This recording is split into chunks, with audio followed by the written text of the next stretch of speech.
Watumishi wa Mungu ni wengi, watakatifu ni wachache sana mu maisha ya Mungu. Somo letu inasema hivi: Mungu alituweka njia, dunia inetuweka pakatikati na kutupoteza.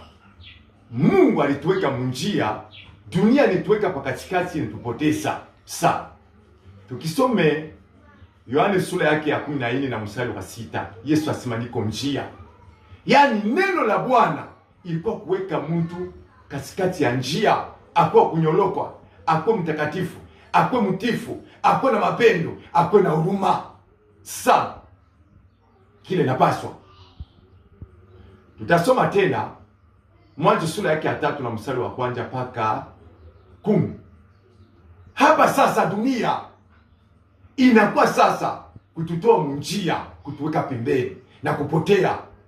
Njia ya mwanadamu ilikuwa mshamba ya mstari na kila kitu na sheria. Dunia iko na mtu mbaya, ikitudanganya, kutuweka pembeni na kutoa, tunakuwa watu watenda vibaya na tunakuwa nje mapenzi ya Mungu. Yaani napaswa tukue makini kama Yesu alitupa mwito ya kutembea naye. Sasa tujua sema dunia inetuweka katikati na kutuzuia tupotee. Amina.